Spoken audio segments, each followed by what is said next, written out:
We're going to use about 1 hour of time, and we're going to speak about your latest book, Kaput, The End of the German Miracle.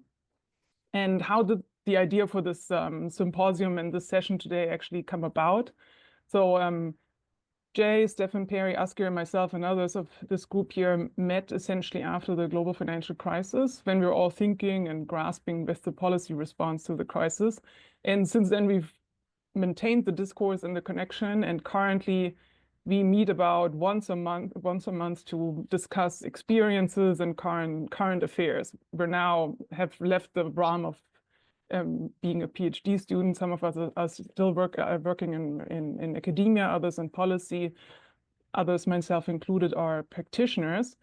And over the course of last year, many of our monthly discussions centered on Germany, and we're trying to grasp what's actually the current situation, what are the problems in Germany.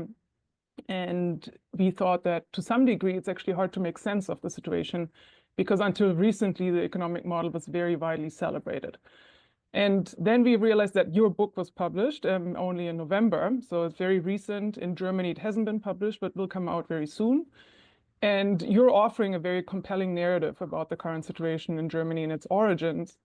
And we've been following you and your columns at the Financial Times, even during the Euro crisis, so for a long time. And we wanted to have you here because we thought that you have actually something to offer that connects many of the dots that come up in our discussions, and can weave them all together in a coherent narrative.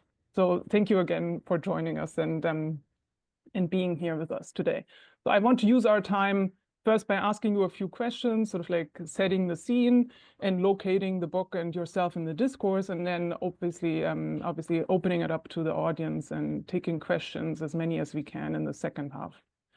So Wolfgang, why write a book about Germany in 2024? And maybe you can tell us a little bit what makes your perspective so special, and what distinguishes it from other writers and journalists. And I want to recall that in your book, you say that one of your journalist colleagues actually warned you and say the lesson of his professional life is to never bet against the German economy.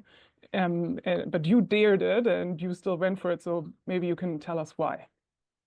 Maria, thank you for the invitation. I live in the UK, and my colleagues mostly were from this country here. And the view in the UK of Germany was generally very positive. It was often on the left in the UK, the model that they wanted the UK to follow, a model based on manufacturing industry, which Margaret Thatcher had kind of abandoned, and which Tony Blair, to be fair, also abandoned. The predominant economic philosophy in the UK was based on very few services industries. There's a lot of nonsense written about Germany in the UK, and that kind of was one of the motivators for me.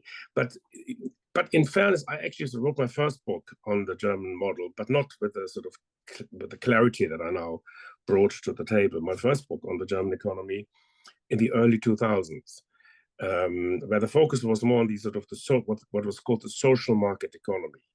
And which with a lot of these which included a lot of these corporatist institutions. And I already then made the point that an economy that's entering the 21st century, and that was basically dependent on 20th century companies and 20th century technologies, is not flexible enough to to succeed in the long run. Now, back then, we didn't have the tech revolution. We didn't have AI. We didn't have all these things that made this prediction seem almost obvious when looked at from hindsight. Virtually all the innovations, the big tech innovations of the 21st century, came from new companies and from new technologies. And Germany is stuck in its old technologies. The Germans haven't invested, public and private sector. We can talk about the macroeconomic aspects of this, which is a very interesting story. But it was generally a system that rested on a very stable infrastructure of large and medium-sized companies, and that produced a significant wealth. It produced employment. It was very stable. It had recessions like everyone else, and sometimes they were even worse because Germany was highly dependent on the global economic cycle. But the system would always bounce back. And that's why my friend said, don't bet against the Germans, because we all remember the crisis in 2003, when, the last 2 years of the government under Gerhard Schröder, when Germany had an economic crisis. And they undertook some reforms because the companies had started to lose competitiveness. So the labor markets were reformed. And there was a 10-year period that followed this. I dated from 2005 to 2015, the first 10 years of Angela Merkel, essentially, in which Germany performed exceptionally well. And the thesis of my book would have looked completely out of place. And my first book would have been, looked like a completely wrong prediction. And, it wasn't intending to predict an immediate future. I was merely making the point that you're not going to succeed in the 21st century with 20th century technologies and the 20th century focus on one particular aspect of engineering. What we've learned and what I didn't know back in the beginning of the 25 years ago, how much digital has intruded into the analog world. When we see this with our iPhones, which, when you look at its functions, each of these functions used to be, a mechanical device at one point: a camera, phone, compass, and there are so many more. Okay, I'm going to stop you here and introduce a new question to keep this going. So, one of your main arguments is that Germany is running an outdated industrial model and has many technological weaknesses. So you've already started saying the digital revolution has happened in other countries and has taken the lead there, but what's really the problem here for Germany? So we have great companies, Mercedes, VW, Bosch, and until a very few years ago, Germany was ranked in the top rankings, top places when it comes to innovation. So where do you see the problem there, and how does this sort of fit together? I think the top rankings were an illusion because they depended on patents. And I remember in Germany, there are still rankings that put Germany ahead of the United States, because Germany out patents pretty much everyone. I think China is now on the top, but I mean, Germany's always been at the top of patents, and there are some smaller European countries that also do this. Patents are the metric of technological innovation for the analog age. In the age of software, we're no longer at patents. You have a car, you get a new doorknob, you slap a patent on it. A patent is a metric of the size of your legal department. It's not a size, or it's not a metric for innovation anymore. It used to be, but that is not the case anymore. So it is quite possible that you fail to keep up with the technological development, and you still lead the world on patents because you're stuck in an older technology. And that has happened over a period of time.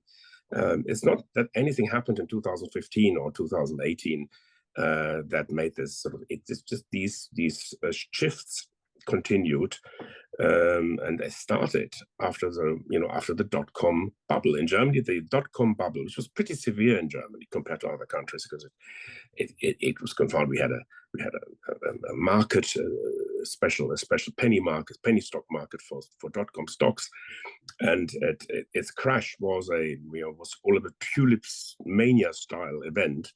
I think I calculated a 95% crash from top to bottom. This is obviously catastrophic, much worse than the global dot-com bubble. But for the United States, the end of the dot-com bubble was the beginning of dot-com, whereas for us it was the end. The end of a focus on technology, as you describe in your book. So when you say in 2003 something changed, and I'm understanding you're referring to the Schröder reforms, Agenda 2010. So what changed and when, and what were these reforms, and how were they so important for what's happening in Germany today? Yeah, I remember I was one of the very few journalists and journalists who criticized them because they focused on the labor market, because they made Germany more competitive, and they achieved that. But a lot of this competitiveness happened at the expense of others. Competitiveness is a win-lose type of competition, very much a Trumpian way of thinking about the world. Now, I win, you lose. Whereas in economics, we shouldn't be thinking of competitiveness, especially not amongst nations, but in terms of productivity. These are metrics that we can both become more productive, but we can't both become more competitive against each other. And the German thinking of the economy is very much dominated by industry itself. And this sort of focus on competitiveness turned Germany sort of, that's why I invented that term, neo-mercantilism. It is very much a we get it and you don't.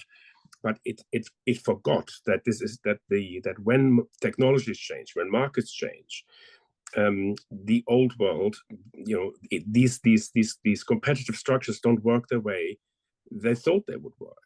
And that is what happened to those companies. These companies are still there. I mean, Volkswagen, none of these companies have gone out of business, these great companies. But Bosch is no longer the number one technology provider. I mean, the car industry is an infrastructure, is a network of companies. It gives the modern car, just go 10 years forwards and we may by then have a self-driving electric car. Now that car will be, the value added in this car will be mostly software. Today, people think about battery, and that would probably be the value added of the electric cars of our current generation. But in 10 years, it will probably be software, self-driving technology. The axle, the engine, will be relatively low value components. An electric engine is not very interesting from an engineer's perspective. And the diesel engine was very interesting because they took a lot of research, and Germany was kind of maxed it out. They were the world champions in diesel technology. But when it comes to the remaining analog technologies, Germany doesn't have a competitive advantage. This is an old technology, whereas in the value-added parts of the car, Germany is losing. It doesn't have any special interest. It is possible. I'm not predicting this, but it is possible that the German car industry will lose its global leadership and become sort of the junior partner of the Chinese industry. Generally, I think that's what's going to happen in Europe. That the Chinese will come in, and we will try to tag along, and there's value, and and why not? It'd be better than nothing. Let's talk about the consequences of this. So when Germany supposedly is the junior partner of the Chinese super successful car industry, and if Germany delivers the no more, or say less so, value-added parts, right? The profit margins on the German side will be lower, and less people essentially will be able to find employment in these sectors within Germany.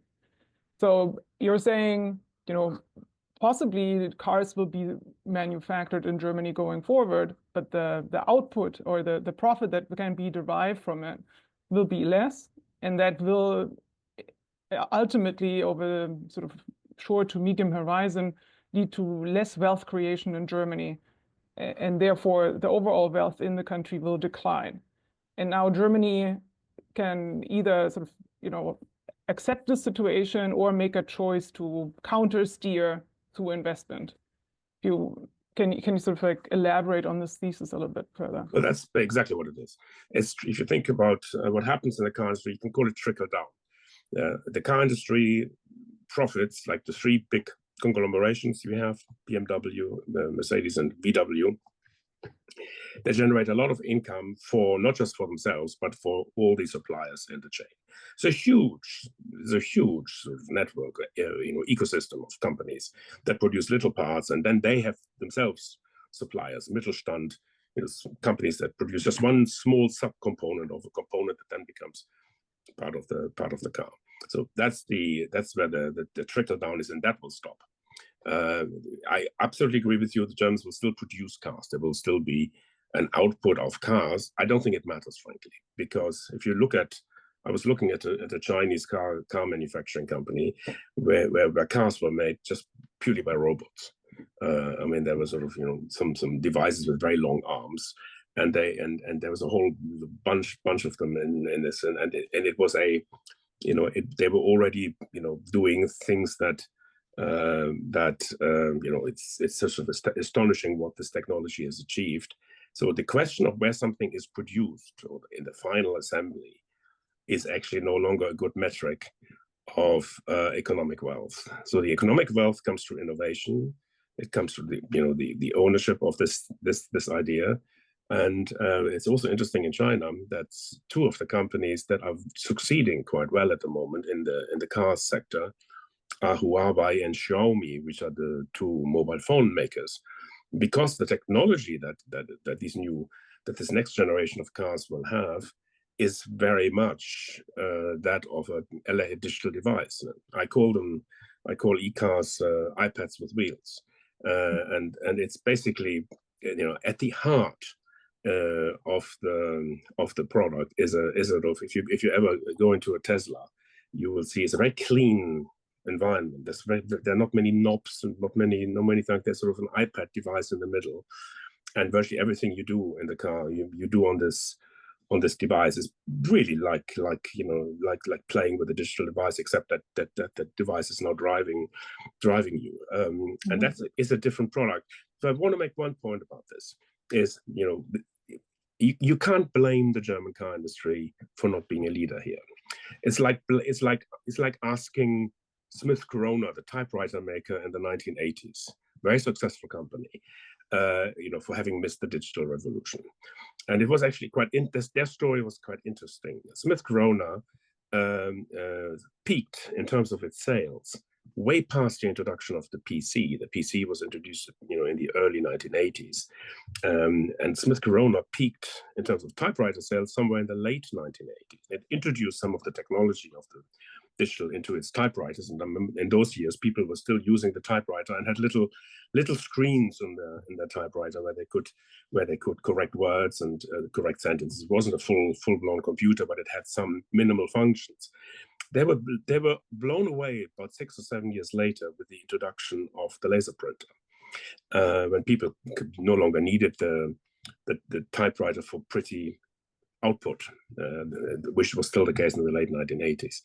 And it is very normal that new companies with new ways of thinking, you know, conquer new markets. The computer was not just a development of the typewriter; it was a completely different product. Same in the media, where I worked most of my life.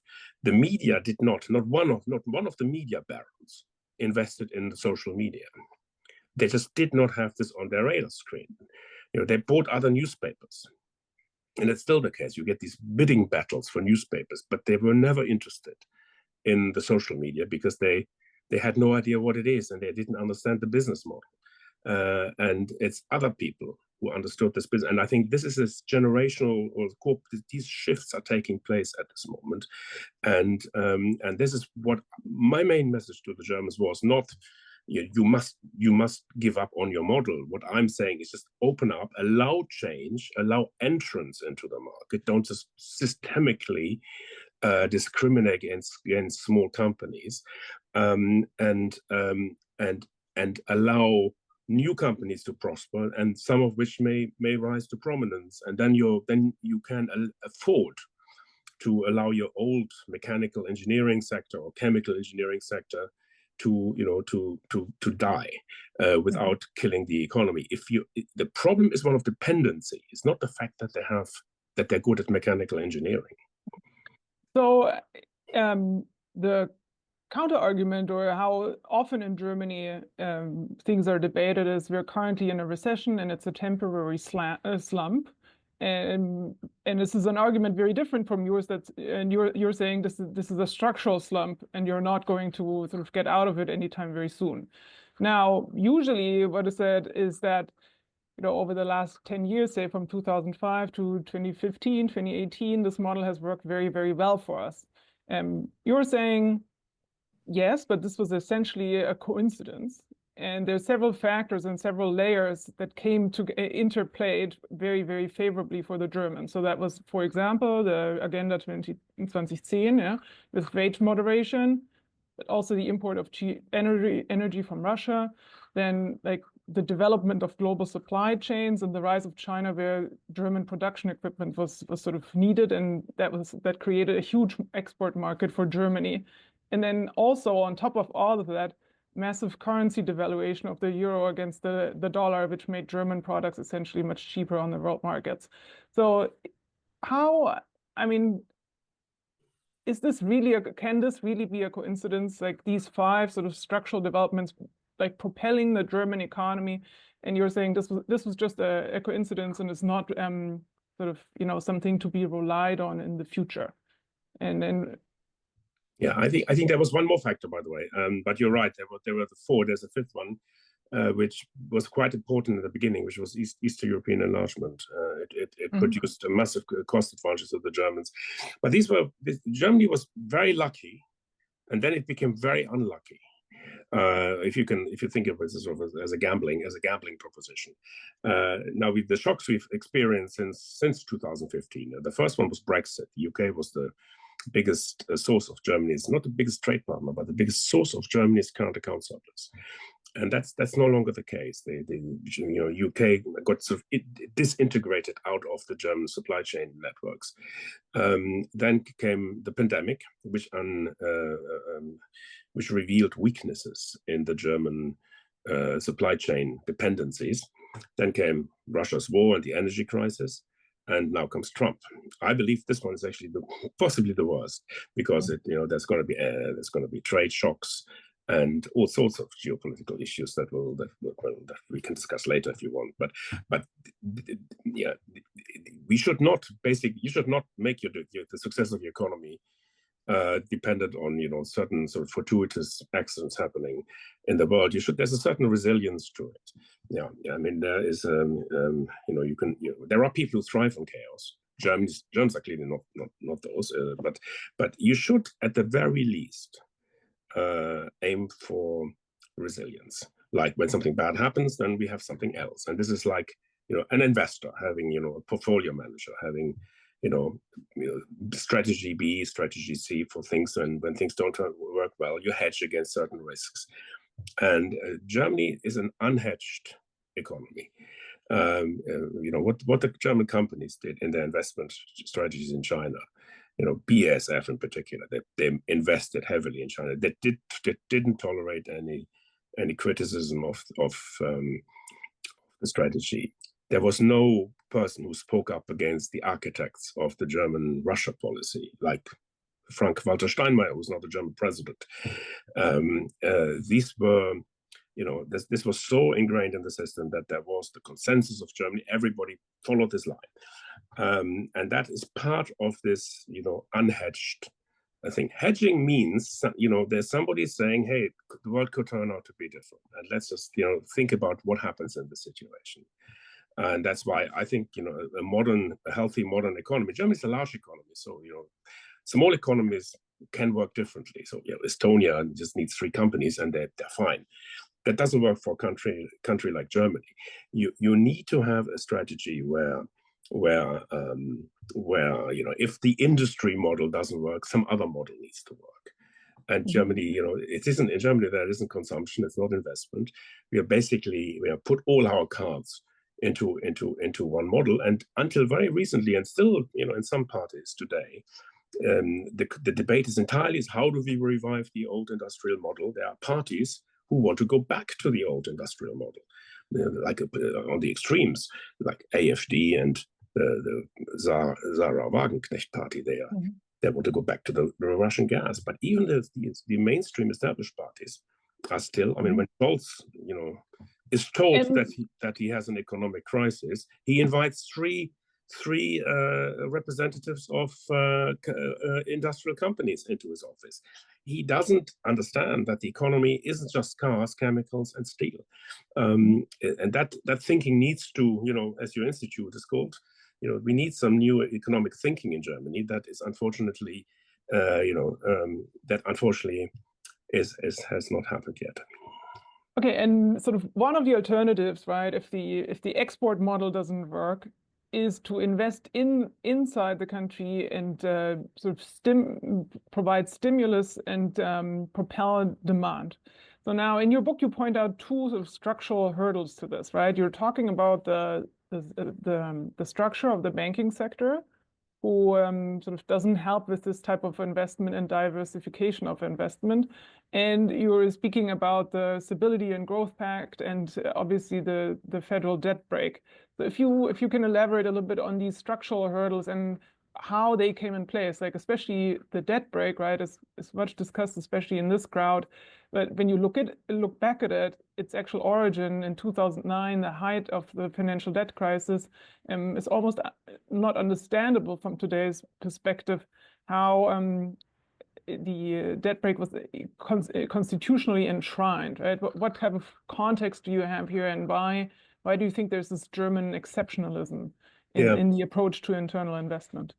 Yeah, I mean, the interesting thing is that the Germans, there's virtually no culture in Germany to look at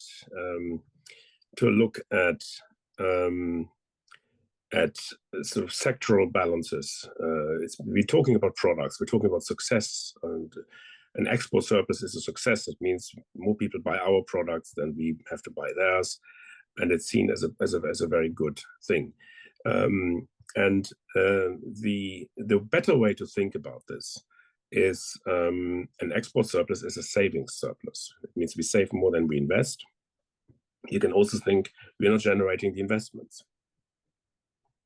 In China, it goes further. It's a country that does active financial repression with a very similar type of model, but significantly more financial repression than in Germany. And there you also have repressed consumption. The origins of this stem from the 1990s, the debate on the euro and the euro institutional framework. The Germans insisted on a fiscal rule that went beyond the Maastricht Treaty's 3% rule. It wanted something that implemented this rule in practice. So this is how the Stability Pact came about. It was in 2000, I forget the time, I think it was 2004. It could have been 2003, but it was when Germany did the reforms of Gerhard Schröder, the Agenda 2010. One way they did this, economically, by the way, very sensibly, was to allow the fiscal deficits to overshoot. But conservative Germany had a heart attack when that happened. But suddenly they were the ones that broke the rules when they thought it would be, some Italians, some French, it was suddenly they were the ones that broke the rules, and they thought that would completely kill all the credibility of the Stability Pact. And I have to say, obviously, that clearly did. And the Stability Pact is forever in crisis. I mean, they've only reformed it last year for the, I don't know, fourth, fifth time. They're already talking about another reform now to deal with. I mean, they keep on reforming this. It never works. And the discussion in 2009 happened because they realized at the time that without such a framework, they would not be able to stick to the Stability Pact. And if they don't stick to the Stability Pact, nobody will. That was the idea behind this. That was certainly the big macroeconomic, driver of global imbalances in Europe. Germany was sort of the country with a low, it became today. Germany is close to 60% debt to GDP. It's the only large country with significant fiscal capacity, unwilling to use it. There may be some marginal reform, as I expect there to be in the new administration. They need to, they will need to find a way to fund their investments. I don't think that the scope is as big as some people think. But there will be some certainly for investment, some scope, and so that that's sort of a positive thing that I can see. The other thing you mentioned before was the banking system, and we have to sort of understand the importance of the role of the banking system here. Germany doesn't have. I mean, German exceptionalism is particularly strong in this area. The Landesbanken and Sparkassen are the quintessential examples of this exceptional banking system, and they are the ones under heavy political influence. And because of the German corporate governance systems, you see politicians, former and current, sitting on boards of banks, sitting on boards of companies, often stitching up deals together. This is a very typical framework. So this is not really a capital market. You know, there are banks that invested in projects that a capital market would not have invested in. And yet, because of the banking regulation, you know, the banks are not the ones who invest into small new company upstarts and into small new technologies. That a Sparkasse or a Landesbank would never have been able to identify a Google or a Meta or an Amazon. This is not their business. So the Germans, again, this is a system that works quite well for established companies, but it's not. And you know, for as long as the system doesn't move, as long as there isn't a you know a large significant shift, the system is stable. But you know, should we see deindustrialization, and should companies go out of business in a disorderly fashion? That kind of didn't happen yet. The industrialization we see in Germany is very orderly. The decline is not dramatic. You know, Germany isn't kind of collapsing or any of these things. Germany is just underperforming persistently, but not doing well. It doesn't have any growth this year. The IMF puts, you know, I'm not alone in my view on the structural slump. The IMF puts the IMF's 5-year forecast, which is essentially their structural forecast, because 5 years, who knows what's going to happen in 5 years, but when they make a 5-year forecast and they say that's the kind of where we think they're at, actually, and they will cycle around this. Their 5-year forecast is 0.7% per year. That's the same as Italy. You know, Germany and Italy are now converged in terms of economic performance. And you know, when that happens, you will find eventually some companies going out of business, and you may find a financial sector that depends on these companies may also struggle. So what appears to be strong, you know, it's like, you know, you could call it. We used that metaphor a lot during the financial crisis. Two drunks trying to prop each other up. And you know, here were the banks and industry, and everybody they're walking inelegantly through town, and you know, but when one of them falls, you know, the other one will fall, and that hasn't happened yet. Okay, so before I open it to the audience, what are your, say, 2 or 3 pieces of advice to the incoming administration in Germany? Policy advice and conclusions that you've drawn from your research for this book? Yeah, I would certainly. I mean, I keep banging my head on this issue. You know, I think finance is actually quite critical about this. I mean, you know, I don't think we can micromanage out of this, but you know, allow a European Capital Markets Union, and and forget about so-called German interests here, because the Germans have been the big break on the Capital Markets Union. You know, allow a proper capital market that you know that can invest in new upstarts. Second, I would urge the Commission, the European Commission, and certainly put pressure on unwinding a number of regulations that happened in the last 10 years that have made it difficult. I don't blame the European rules for what happened, but I do blame them for they make it harder to diversify out of it. Like the tech regulation that the EU has passed makes it virtually impossible for anybody to invest in AI or into modern technologies. So if I think you'd be mad to put a lot of money into European AI, and venture capitalists know this. You know, I've heard of a venture capitalist who said, "I've never had a venture fail that was run by Europeans, but I've also never had a venture succeed that was run in Europe." And that has something to do with the regulation, with the bureaucracy. So I would strongly advise to redraft our regulation, which is based currently with the interest of the consumer at heart. I saw recently a ruling by the Court of Justice of the EU, which on a particular case involving data protection, and the court re-emphasize the principle that these, that the fundamental idea is to protect people, to protect consumers. That's what the regulation, the way it was designed, does. And we should change it to saying the purpose of data business is to actually allow this business to happen, to give a regulatory framework that this business can thrive and safely. We need a framework for data security. We always think about data protection, but data security is something completely different. And data protection shouldn't have this sort of high status that it has in the EU. These would be my first two, and I would also, definitely reform the debt brake and ensure that Germany can use the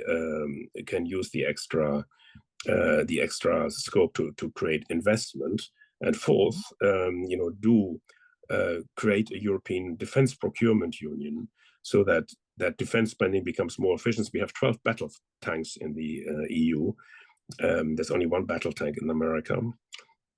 We should definitely, there's a lot of efficiency gains before we talk about 2% and defense spending targets in GDP, which never really make any sense. It'd be much more sensible to redirect that discussion to targets and what you want to achieve with it, and achieve it in the most efficient way. These would be 4 policies that themselves would make a lot of difference. Okay, thank you very much. I note you didn't speak about energy and green tech reform in Germany, so maybe we can pick this up in the discussion now. Who would like to pose a question to Wolfgang? I will hand the first question to Perry as one of the co-hosts here and one of the honorary for whom we actually hold this symposium every year. And then I will go to Marta and Ziv. So Perry, please. Thank you very much. You're hearing me, yes? Yes. I've read your book and also really appreciate this wide-ranging conversation here. One dimension of the book, okay, that you haven't yet spoken of, I want to bring out. In a way, Germany was a developmentalist state, okay, and that the involvement of the state with industry is why you don't want to bet against Germany, that it was resilient precisely for a while, precisely because of that, that when you ran into trouble, you could depend on the state to step in. My understanding of your argument in the book, okay, is that which worked so well led to basically industry capture of the state, okay? And so that's why it doesn't work now, that the fundamental problem is capture of the state by the 20th century technology companies. Maybe you didn't mention that as any one of the 4 things that need to be fixed. And it sounds, my interpretation of the book is that's the main thing that needs to be fixed. Okay, that indeed, you expressed that very elegantly. Capture of the state. That's exactly what happened. The industries, Germany's big industries, are led by people who are, political figures. They walk in and out of the Berlin Chancellery. When Scholz and Merkel before him and many state premiers, flew to Russia or China, they had plane loadfuls of businessmen, businesswomen in the back of the plane, ready to sign contracts. It was very much a business first mentality in German foreign policy. That was the way the old system worked, and these things work for as long as these companies have something to offer. Now, China is no longer interested in importing German technology. China's taking on Germans, even in their own areas. That was different 20 years ago when China and Germany were largely complementary. That's no longer the case. And entrepreneurs themselves are not particularly political. It's a particular environment that brings about political people. It's a high cost of administration, bureaucracy. And the fact that politics can solve your problem, it can get you contracts. When that happens, then this situation arrives. I don't think it needs to be addressed because this is automatically addressed by. I have to, however, say I mean, certainly the foreign policy aspect of that is automatically addressed. The times when German companies, get hitched up by the German government in their dealings abroad, I think these times are definitely over now. What still has to change is that German subsidies are heavily geared towards the old industry. If you remember after the pandemic, the German government targeted for subsidies the car batteries, semiconductors, because the car industry didn't have access to semiconductors during the pandemic. So they got themselves they invested, subsidized supply chain elements that were found to be weak during the pandemic. And all of these investments failed. Virtually all the battery ventures have failed. Virtually all the semiconductor ventures have failed. So the thing that they need to do, if I had to say a policy, let's forget. This needs to end. But that would also mean a lot of the companies, or some of the companies, would struggle.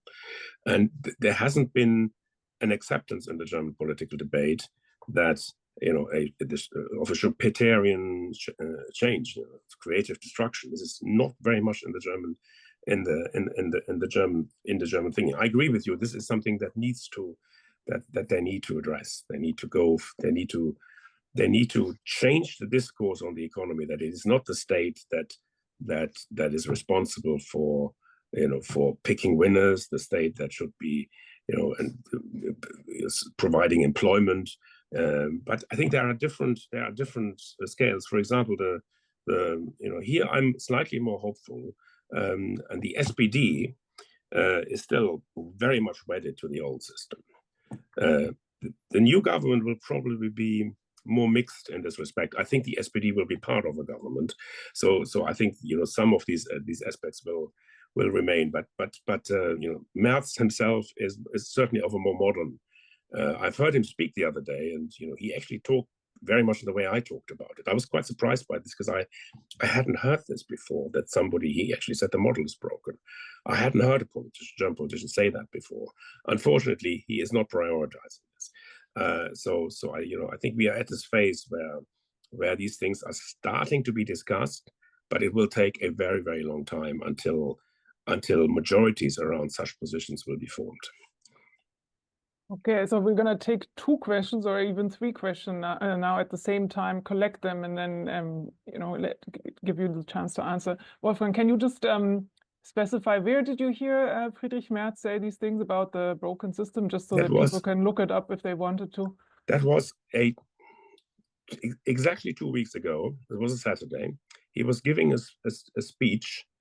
I don't know where he gave that speech, but I was listening to him. It was somewhere in the state of Baden-Württemberg, and he was speaking to a group of mostly industrial people and company people, and he talked about AI, and he had a meeting with the Microsoft chief, who told him the Germans were far too much focused on data protection, and he was suddenly coming out away from his sort of usual stuff on migration, and suddenly he was talking about he was at one point interesting.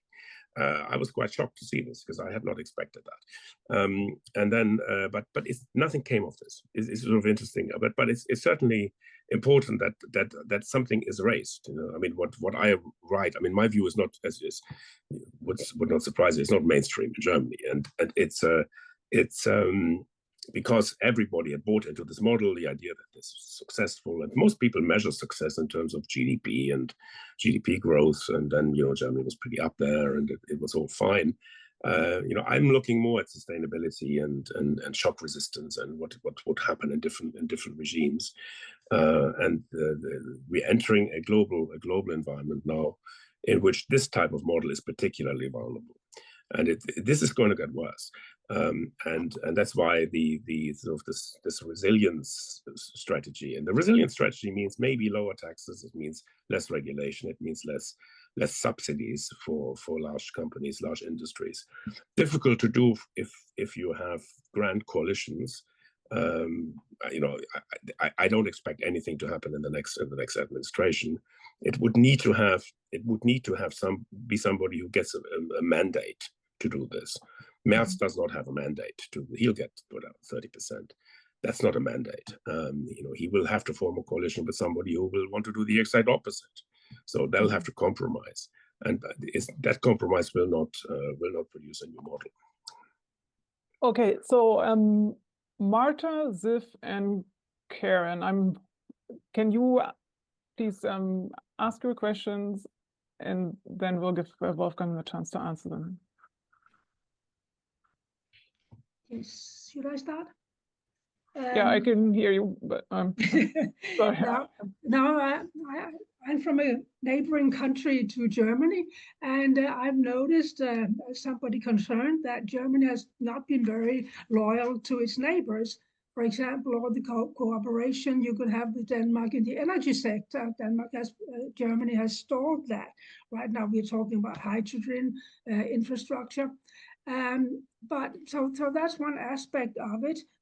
Do you think that there will be any more opening in that respect? I mean, given the debt break still existing, and these are public infrastructure investments, which Germany has been so much delaying, also internally.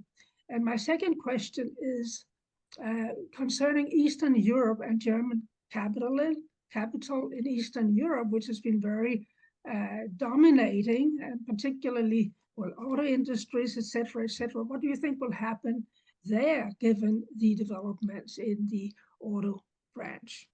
Yeah, okay. I think let's collect a few questions. I'm sorry, I need to have an eye on the time. So Ziv, do you want to speak now? Marta? Yes.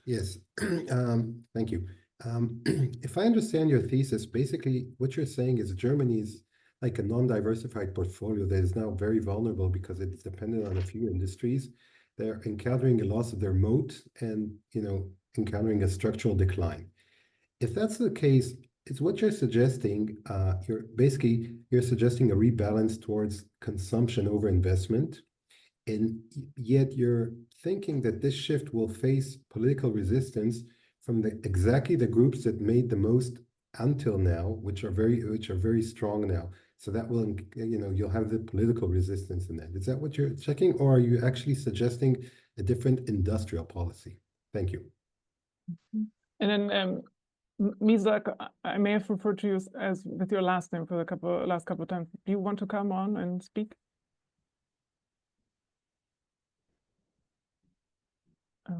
Otherwise, Askio, would you like to jump in for a third question right now, and then we give Wolfgang the mic back? Yes. Hello.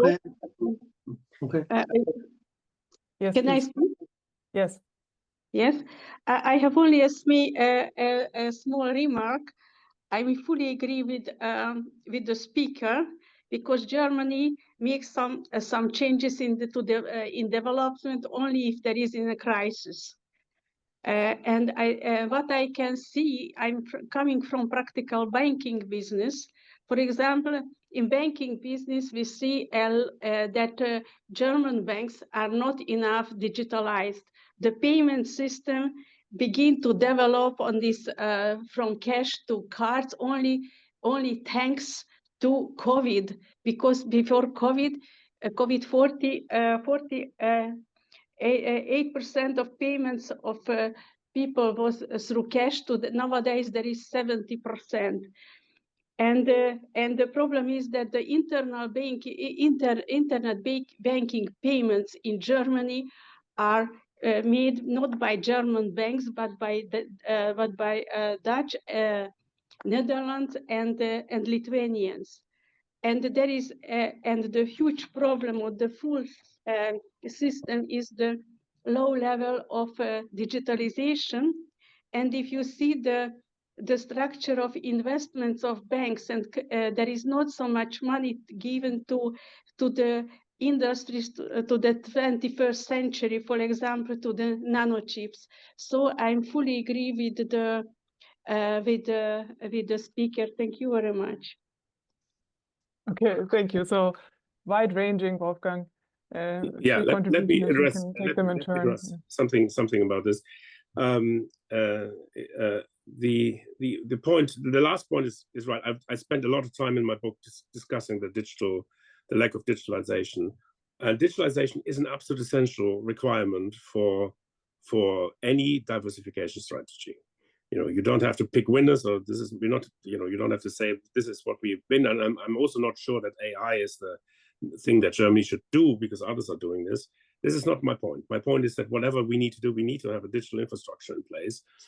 Germany is the least digitalized country in Europe. It has one of the worst digital infrastructures in Europe, and payment systems, as you were rightly saying, is a disaster. I'm always struggling to pay in shops, and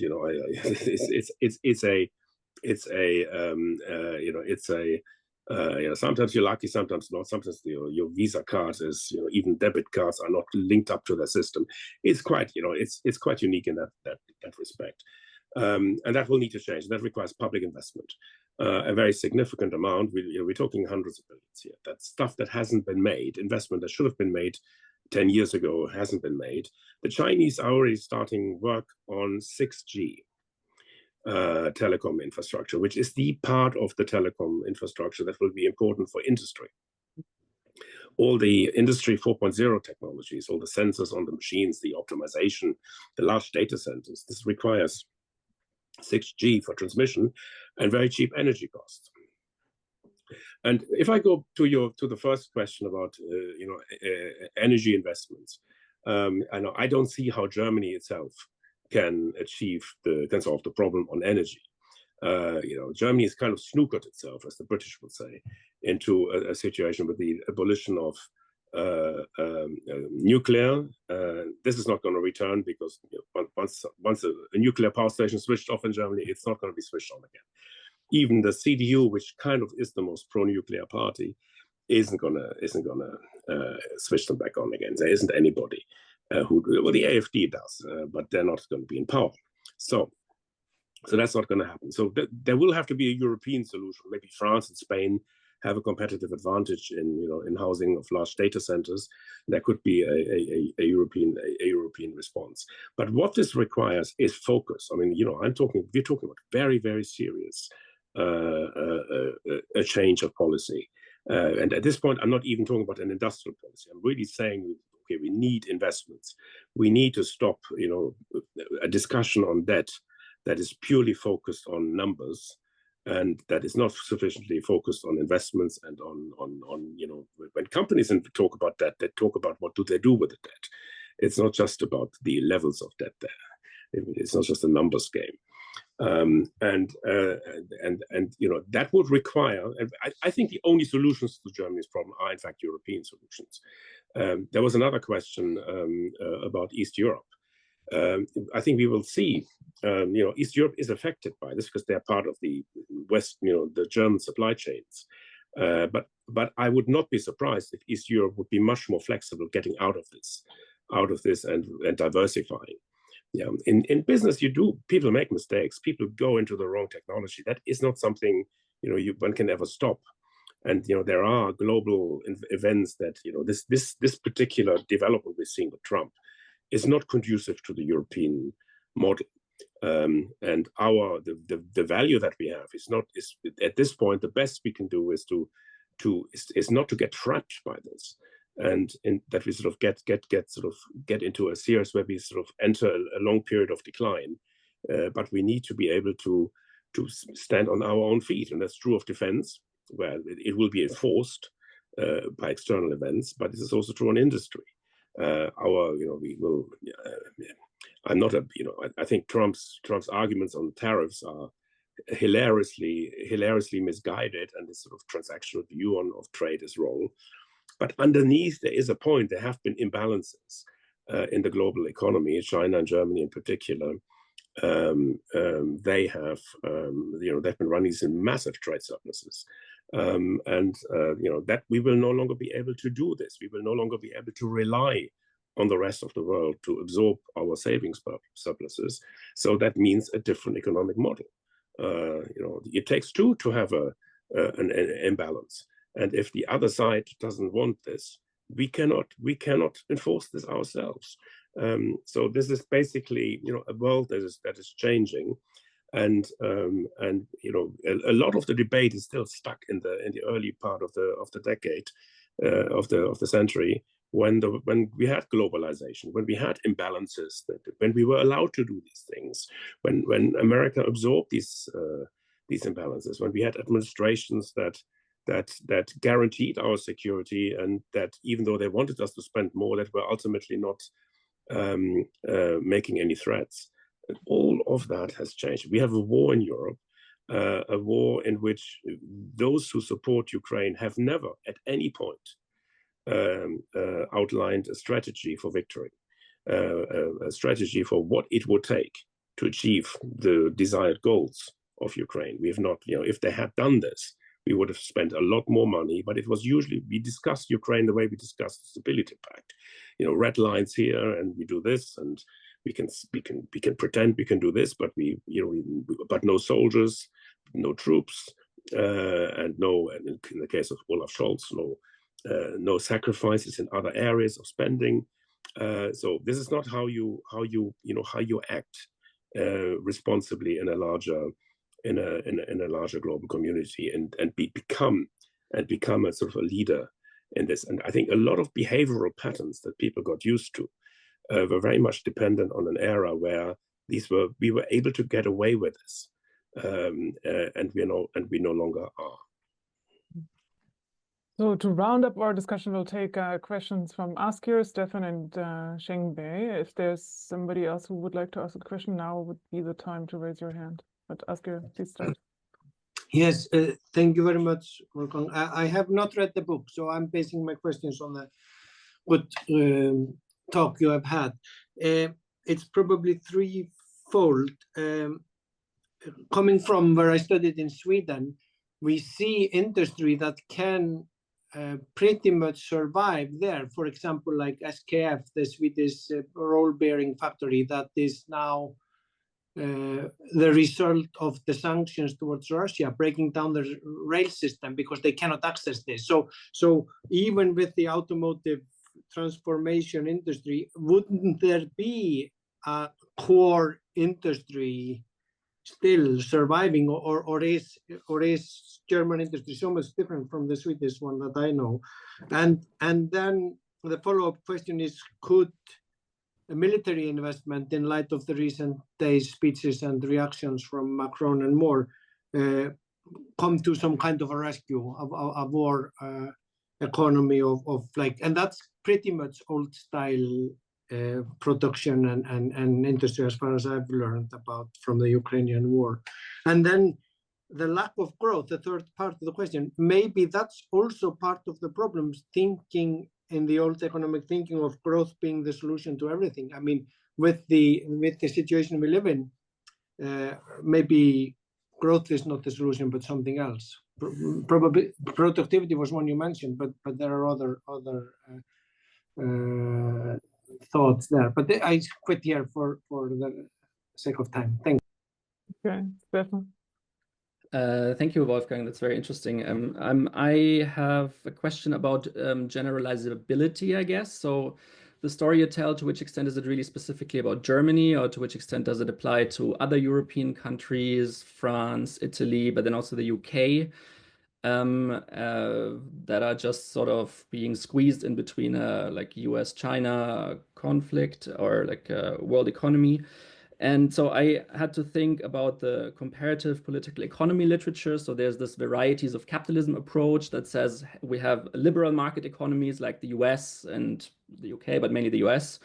And then the coordinated market economies in Europe, and they have very different ways of innovating, right? So the liberal ones have these more like abrupt changes, and the coordinated market economies have this gradual change. And to some extent, I was thinking that maybe your story is basically about the end of the coordinated market economies, and so that the liberal market economies with digitalization have just taken over. And yeah, then it's really a broader argument and not just specifically about Germany. So yeah, that's my question. So how specific or more general are these points that you're making?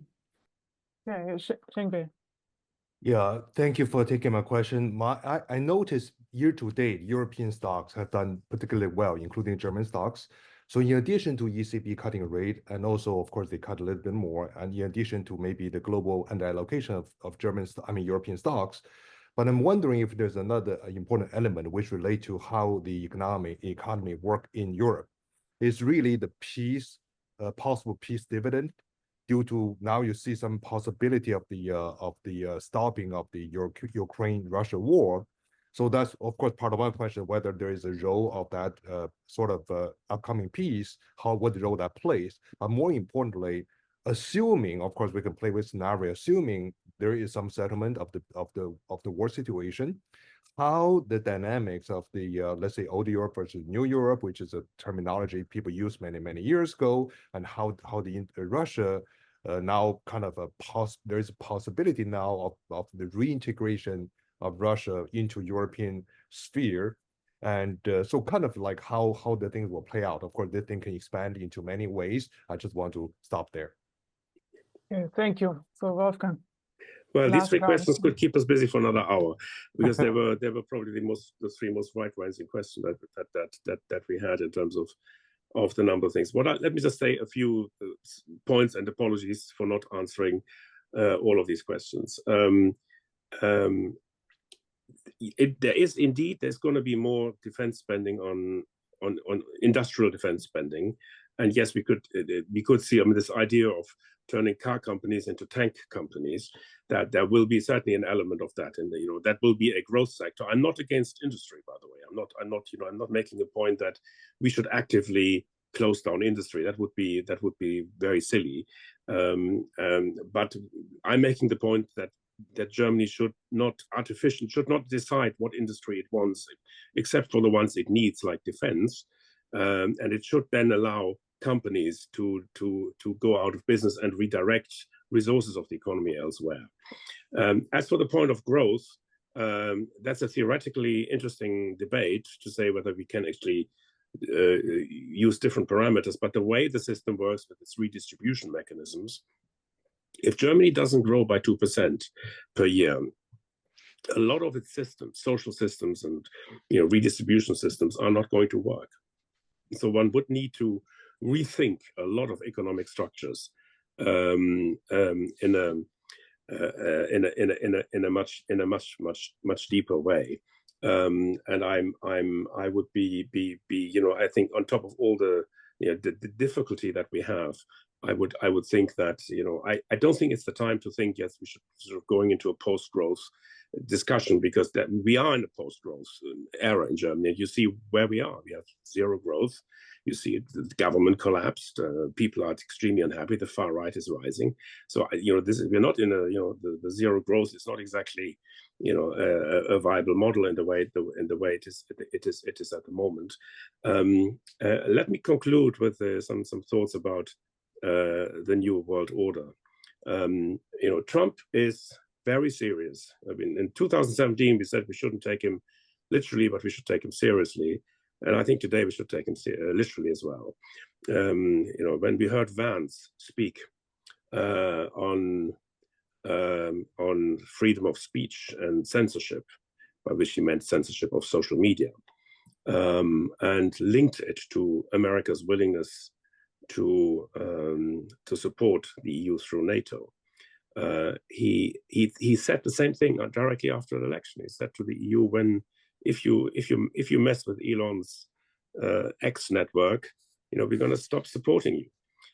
So that threat has been around. Trump said he'll have Ukraine sorted with Vladimir Putin in 24 hours, and he kind of did, because what happened last week, the Europeans were angry that they were not sitting on the table, because the Europeans always need to sit around tables. But it was Trump and Putin who decided this. And the parameters of the peace are clear: no NATO membership, a land division based on current military realities. There will be further negotiations. I think it will also include the unfreezing of Russian assets. And these will be the broad parameters, and that will be the ones that Putin and Trump will decide. And all the rest will be for the Europeans and the Ukrainians. How will we secure the western side of the border? Will there be European troops? What will be the path of Ukrainian integration into the EU be? What will be the cost, and who will pay the cost? All of this will still involve the Europeans, but it also shows the Europeans that they were ultimately not running the show. And I think this is one of the reasons why they are so angry, that they've been exposed for their vacuousness, basically, because this was the Europeans. We upheld the morale of the operation, but we were not really bankrolling the operation to the extent that the Americans were. We were dwarfed. And the other European country that could have made a difference was Germany. And Germany has, in the last year, significantly dropped its commitment. I realized that the game was up last July when the federal government, in its last-ditch attempt to agree a 25 budget, cut out all Ukrainian provisions from the budget, except for commitments they already made. So that means they had already not given themselves the financial leeway to act. And Putin, who speaks German, who understands Germany, knows that the appetite for war in Germany is completely absent. So we are in this situation because we do not have a leadership in Europe on defense, and this is probably a debate we will need to have. But so far, this debate, I don't think we have serious contributions. I mean, excuse me, you can hardly see me anymore, but it's not a serious, I mean, everybody making their point. I mean, Macron says we need to get rid of the debt rules, and we're still kind of debating around the issue rather than the actual issue itself. How do we need to organize European defense to be effective? What are the parameters for this? Should there be a defense procurement union? What kind of treaty change do we need? Because we can't do this inside the EU at the moment. It's explicitly not allowed in the EU for the EU to fill the gap.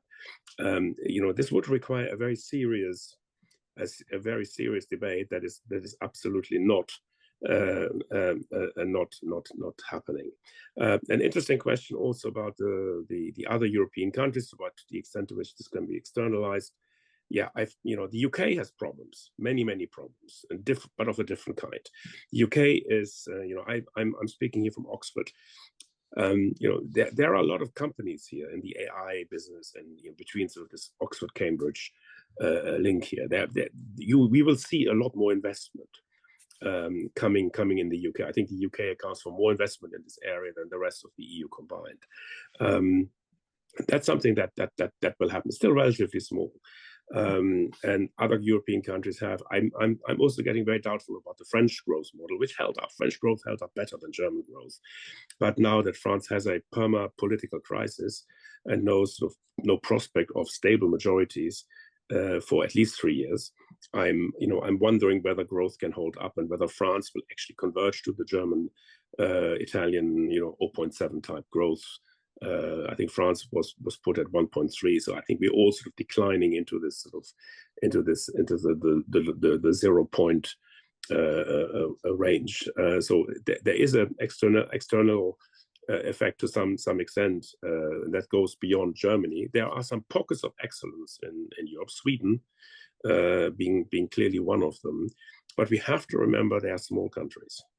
It's very different for Ireland and Sweden and Estonia to do well than for a large economy, or for a very large economy like the EU to do well, because it needs to fire on all cylinders, whereas small economies can specialize. And in Ireland, it's the financial sector and some external, and some company manufacturing plants that bankroll the entire economy, and it's not, and that is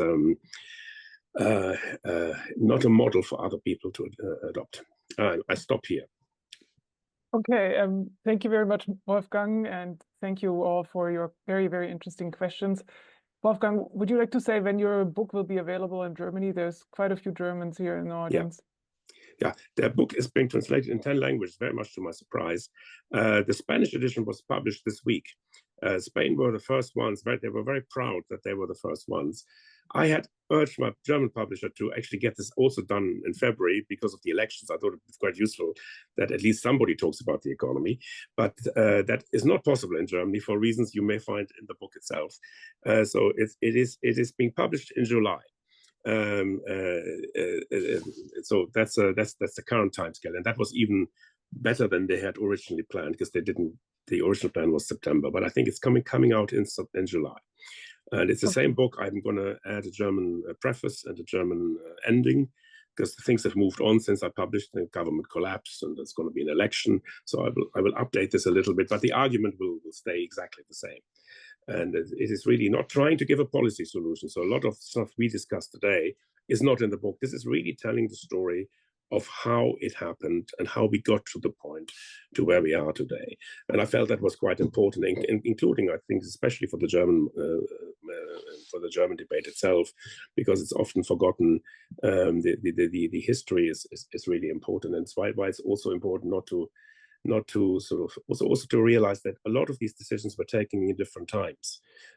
These were times when we had, when we talked about the order liberal or corporatist solutions, one of the discussants was saying, and this is not possible in an environment today. A lot of these models, economic political economy models that we thought was a choice, was only a choice because of Germany's position in the global, in a particular connection of the global economy. The globalization world allowed a lot of different political models. This world will be different, and I'm not sure that all these freedoms we had, these choices of models we had, will be. I think the number will be reduced.